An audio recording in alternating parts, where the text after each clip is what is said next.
اعوذ باللہ من الشیطان الرجیم بسم اللہ الرحمن الرحیم۔ شبان کا چاند دیکھ کر یہ وظیفہ لازمی کر لو، کیونکہ حضرت علی کا بتایا ہوا یہ خاص وظیفہ ہے۔ آپ کو ہم حضرت علی رضی اللہ تعالیٰ عنہ کی وہ حکایات بتاتے ہیں جس میں آپ رضی اللہ تعالیٰ عنہ نے شبان کے چاند کا خاص عمل بتلایا ہے۔ کہتے ہیں کہ ایک شخص حضرت علی رضی اللہ تعالیٰ عنہ کی خدمت میں حاضر ہوا اور کہنے لگا کہ میں تھوڑے وقت میں زیادہ دولت مند ہونا چاہتا ہوں، زیادہ امیر ہونا چاہتا ہوں۔ کیا کوئی ایسا عمل ہے، ایسی دعا یا ایسا رستہ ہے جس سے میں کم زحمت میں اور کم وقت میں زیادہ دولت کما لوں اور میری تمام پریشانیاں ختم ہو جائیں؟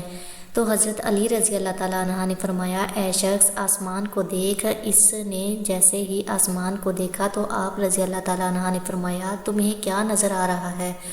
اس نے کہا، اے امیر المومنین، کچھ ستارے ہیں اور یہ چاند چمک رہا ہے۔ تو آپ رضی اللہ تعالیٰ عنہ نے فرمایا، یاد رکھو یہ چاند انسانوں کے لیے رحمت، کامیابی، شہرت اور دولت کی نشانی ہے۔ یاد رہے کہ یہ جب رجب کا چاند آسمان پر نمودار ہوتا ہے تو میکائیل علیہ السلام بھی اس کے ساتھ نمودار ہوتے ہیں اور کہتے ہیں کہ چاند انسانوں کے لیے خوشخبری ہے۔ اور یاد رہے کہ اللہ تعالیٰ نے کچھ مہینے ایسے رکھے ہیں جو کہ اللہ کی طرف سے انسانوں کے لیے برکت اور سکون کے لیے ہوتے ہیں۔ انسان کی پریشانیوں کو دور کرنے کے لیے ان مبارک مہینوں میں سے ایک مہینہ شبان کا ہے۔ اس بارے میں مزید فرمایا ہے کہ یاد رکھو جب شبان کا چاند آسمان پر نمودار ہوتا ہے تو اللہ تعالیٰ میکائیل علیہ السلام کو حکم فرماتے ہیں کہ اپنے خزانے کے دروازے کھول دو اور زمین کی طرف دیکھو۔ اس لمحے میں جو کوئی مانگے اسے عطا کرتا ہے۔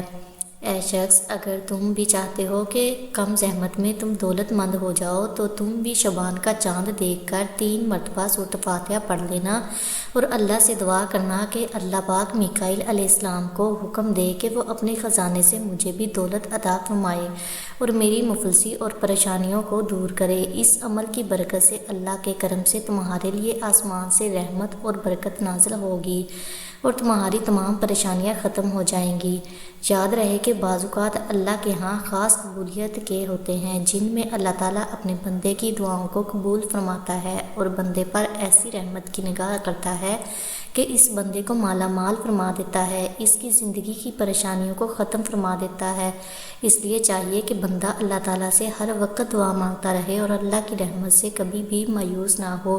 میرے پیارے بہنوں اور بھائیوں، اگر اس سے پہلے آپ نے ہمارے یوٹیوب چینل کو سبسکرائب نہیں کیا تو پلیز سبسکرائب کر دیں، اور اگر ویڈیو اچھی لگی ہو تو پلیز لائک کر دیں۔ شکریہ۔